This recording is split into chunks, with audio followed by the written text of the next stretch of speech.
Hi guys, welcome back to English with Kayla. I'm an American English teacher and I teach you natural English that you cannot find in a textbook.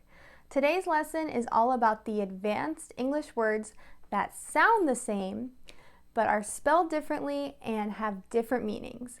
Now you need to know these words in order to not make embarrassing spelling mistakes. Now without further ado, let's learn some new English vocabulary. The first word let's talk about is hoard. Now you can use the spelling of Hoard, H-O-A-R-D. I'll put all the spelling up here in today's lesson. And it means to hoard or collect large amounts of things and keep it for yourself in a secret place. For instance, during the pandemic, common problem, I talked about this in one of my recent lessons, is that during the pandemic, people began hoarding toilet paper, in the United States at least.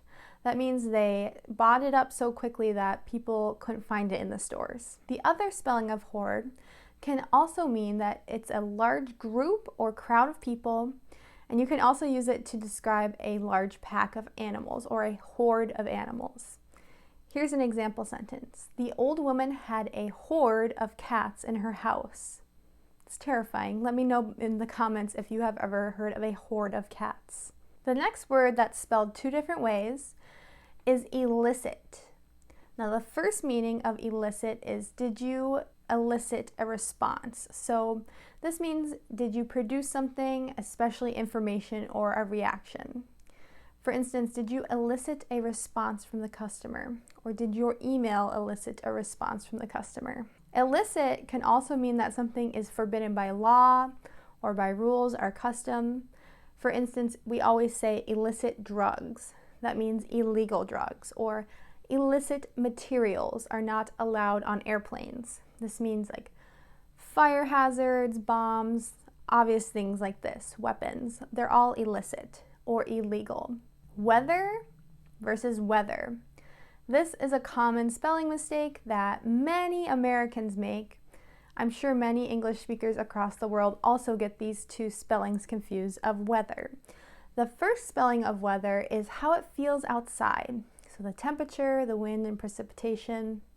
Precipitation just means whether it's snowing or raining or not. And here is an example. The weather in the summer is lovely here. Now the other spelling of weather is a word expressing doubt or choice between alternatives or choices. For instance, I don't know whether I like spring or summer more. So there are two different spellings of weather. I have a tongue twister for you today. Let me know in the comments if you are able to try this tongue twister and whether or not you are successful. So here's the tongue twister that plays with the two different meanings of weather. Whether the weather is warm, whether the weather is hot, we have to put up with the weather whether we like it or not. One more time. Whether the weather is warm, whether the weather is hot, we have to put up with the weather whether we like it or not. Poor versus the other spelling of poor.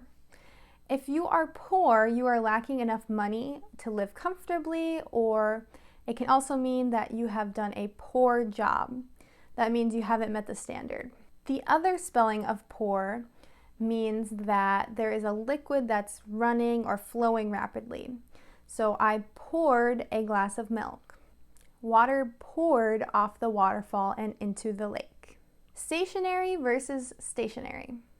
They sound the same again, but look at that minor spelling difference here. If something is stationary, then it's not moving or it's not intended to move.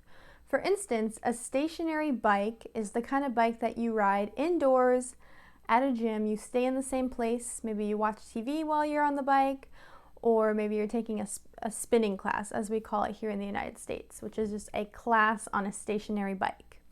Or if you've heard of a Peloton, that's also a stationary bike. The other spelling of stationery means writing paper, especially with matching envelopes. So her stationery was beautiful and it listed her name and her address. Loose versus lose.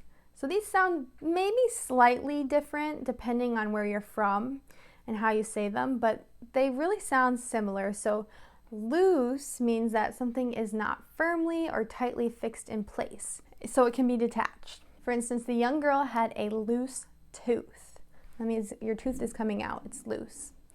Something can also fit loose, meaning it's baggy or it's big on your body. I often wear loose clothing while I exercise. The other spelling of this word, loose, is when you lose something. It means you don't have it anymore. Like, I've lost my phone. You can lose your phone. Or you can lose a feeling. I'm going to lose my appetite. This means that you won't be hungry anymore. Thank you, friends, for watching today's lesson. My name is Kayla. You can follow me on Instagram for daily English tips at English with Kayla. Make sure to like the video and subscribe to get weekly English lessons, and comment any new English vocabulary that you learned in today's lesson. I hope it was helpful. Thanks for watching and good luck studying.